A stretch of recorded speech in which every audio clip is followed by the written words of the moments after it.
ရွှေဟာဘာကြောင့်အနာဂတ်မျိုးဆက်အတွက်အကောင်းဆုံးငွေဖြစ်တာလဲဆိုတာကိုအချက်၄ချက်နဲ့ဖော်ပြပေးသွားပါမယ်။နံပါတ်1 timeless value ကာလတန်ခံနိုင်မှု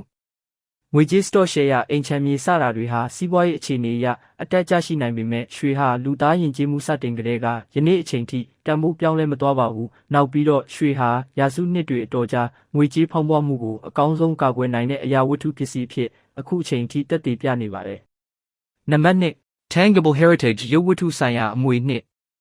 ဘဏ်အကောင့်တွေကကိန်းဂဏန်းတွေငွေကြေးစာရွက်စာတမ်းတွေထက်ရွှေပြားရွှေကြွေစစ်လေးတွေကတကယ်အပြင်လက်တွေ့မှာကင်တွယ်လို့ရတဲ့မြင်လို့ရတဲ့ခံစားချက်ကိုပေးစွမ်းနိုင်ပါတယ်။မိသားစုရဲ့ကြိုးပမ်းအားထုတ်မှုဝေမျှလိုတဲ့ခံစားချက်အစရှိတာတွေနဲ့ပြည့်နှက်နေတဲ့ပြသနိုင်တဲ့အမွေနှစ်တစ်ခုလည်းဖြစ်ပါတယ်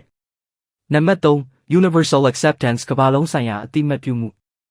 ကမ္ဘာပေါ်မှာရှိတဲ့မြည်သည့်နိုင်ငံမြည်သည့်နေရာဒေသမှာမဆိုရွှေကိုတန်ဖိုးထားတတ်ကြပါတယ်။ဒီအချက်ဟာမျိုးဆက်သစ်တွေအတွက်ကမ္ဘာနေရာအနှံ့သွားရောက်ရွှေ့ပြောင်းနေထိုင်ရင်တောင်မှယူသွားနိုင်တဲ့လုံခြုံမှုတစ်ခုပါပဲ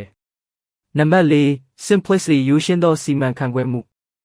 ရွှေဟာအရှုပ်ထွေးတွေစီးမြင့်စည်းကမ်းတွေစာအုပ်စာတမ်းတွေမလိုအပ်ပါဘူး။လုံခြုံတဲ့နေရာမှာတင်စီထားရုံနဲ့ရာစုနှစ်ချီတည်တတ်နိုင်ပါတယ်။အခုဖော်ပြပေးသွားတာကတော့ရွှေဟာဘာကြောင့်အနာဂတ်မျိုးဆက်အတွက်အကောင်းဆုံးငွေဖြစ်တာလဲဆိုတဲ့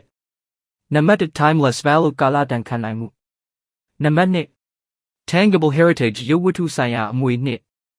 နံပါတ်3 universal acceptance ကမ္ဘာလုံးဆိုင်ရာအသိအမှတ်ပြုမှုနံပါတ်4 simplicity ရိုးရှင်းသောစီမံခန့်ခွဲမှုအစရှိတဲ့အချက်၄ချက်ကိုဖော်ပြပေးသွားတာဖြစ်ပါတယ်